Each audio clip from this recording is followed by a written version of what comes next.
do now filtering. In filtering, we have this table, which is a little bit unrealistic in terms of its data, but it's sort of it's quite useful actually to understand what filtering is all about. Okay, we will try to filter this first column, and we will see what we can achieve with that, and how we can hide the values that we do not want to see and screen those that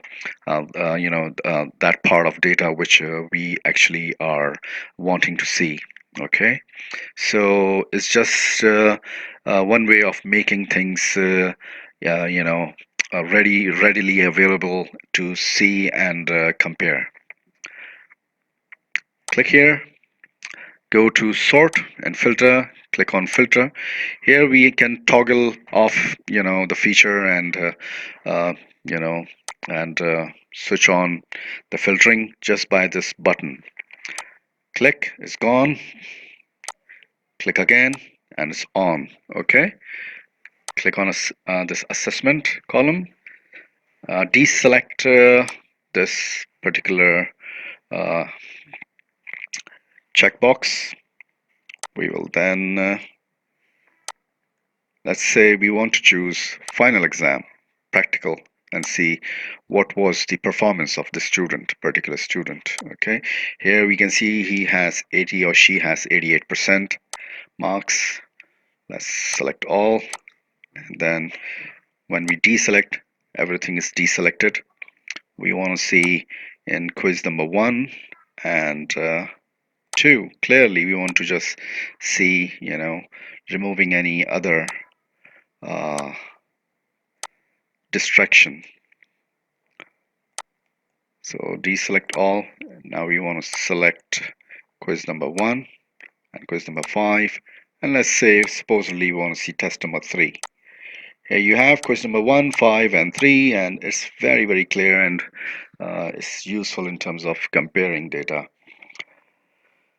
All right, so let's select all and move on to the next column.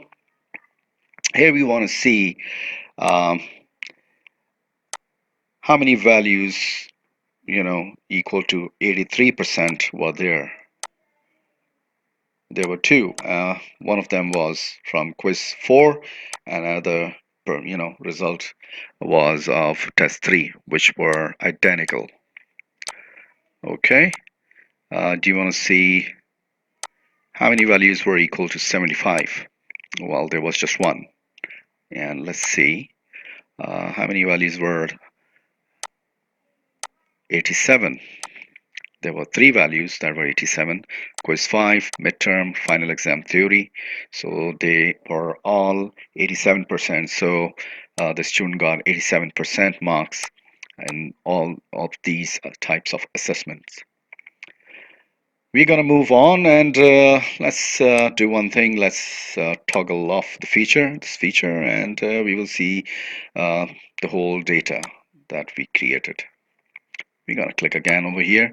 Now we are going to see one more thing, which is number filters. Greater than. Click on greater than.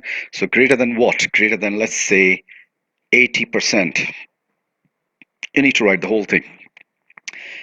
So anything more than 80% will be visible, can be screened, can be filtered. Click on OK. So 85, 83, 87, 83, 87, 88, 87. These are all the results that are more than 80%. Okay.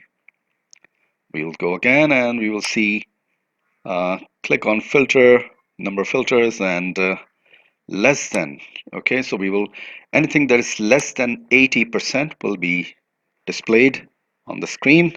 Let's call it 80%. So 78, 77, 79, 75, these are all the results are less than 80%. Okay, so there was nothing other than this which was less than 80%, and this will be made available for your viewing. That's all for now, folks. We will toggle off again, and we can see the whole result. That's just about in terms of filtering, and I believe you can practice something similar, or you can use your textbook if you have any available right now to be able to do more exercises from it. Okay, have a nice one. Take care of yourselves and stay healthy, stay safe.